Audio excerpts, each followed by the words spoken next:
I want to start out by saying a little disclaimer that the things that I say in this video comparing the time to set aside the government as it exists today, the failed experiment of we the people, to look at a new alternative called We All Economy, a well-being economy.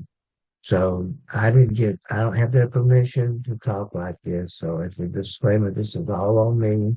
I know they don't want to be involved in it. So just be it known that this is just my pondering and my pontification. Well, we're in the pivotal day of the pivotal month, of the pivotal year, of the pivotal time of the great transformation of humanity for 10,000 years from extraction to regeneration. And so I want to read from the Declaration of Independence. 250 years ago, they had this problem. And so what they said was, we hold these truths to be self-evident, that all men are created equal, and they are endowed by their Creator with certain inalienable rights. Among these are life, liberty, and the pursuit of happiness. That to secure these rights, governments are instituted amongst men, deriving their just powers from the governed, consent of the governed. That whenever any form of government becomes destructive of these ends, it is the right of the people to alter or to abolish it, and to institute new government laying its foundation in such principles and organizing in such powers in such form as to them shall seem most likely to affect their safety and happiness. And then it goes on to talk about, you need to be cool about when you're doing it. But it says, but when the long train of abuses and usurpations pursuing all inevitably the same objects, evidence, is designed to reduce them under absolute despotism, it is the right, it is the duty of the to throw off such government and provide new guards for their future security. So I'm saying that instead of worrying about throwing them off or whatever, let's just create this new form of government, which is called the well-being economy, where we base our everything we do on the well-being of people and the planet. There's no more worried about profit or who makes this or who does that. It's like, is it good for the people? Is it good for the planet? Then we want to get together and do it. So I'll be talking in the days to come about this we all well-being economy. So it's global. The movement is global. There's I belong to the We All California, and I can't wait to get involved. So, and they've got things going on in Pomona that's not far from here. So it's happening. So I say, don't fight it. Start this. Join us. We all. Go from us and them to we all. We all one. And So I want to talk about the We All economy, and I'm going to share my screen and share with you what that's about. What is a well-being economy? A well-being economy is an economy designed to serve people and the planet, not the other way around. Rather than treating economic growth as an end in and of itself and pursuing it at all costs, a well-being economy puts our human and planetary needs at the center of its activities, ensuring that these needs are all equally met by default.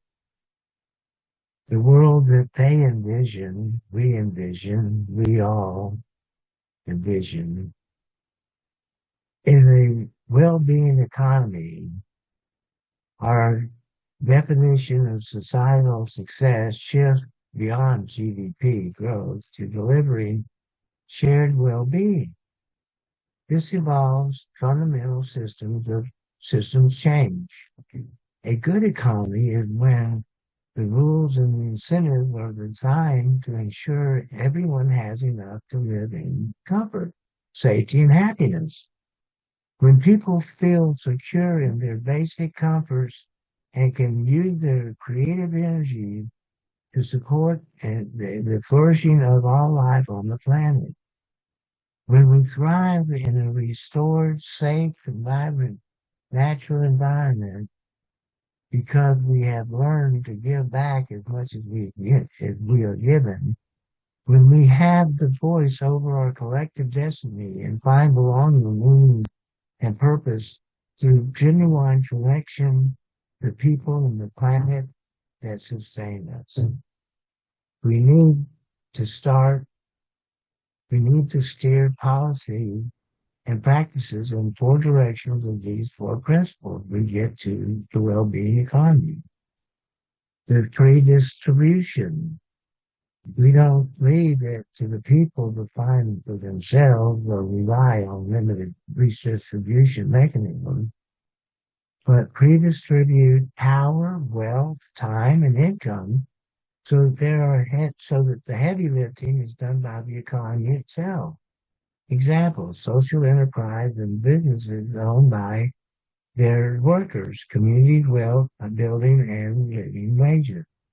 The purpose of the economy becomes exclusively to deliver human and ecological well-being. Example, adopting a wider suite of successes measuring beyond GDP, a visionary national development plan. Prevention, rather than being content just fixing the harm we do to nature and the people, we adopt preventative measures to stop harm from happening in the first place. Example, outcome budgeting and circular production and consumption. And then people power. Economic decisions are powered by the people who become directly involved in the decision making and agenda setting. Example, citizens assemblies and participatory budgeting. So check out these fundamental paradigm shifts we need to bring about when we compare the current system to the well-being economy. The old way, the current economic system is designed to incentivize short-term profit over long-term well-being, financial growth over living systems, and extraction over regeneration.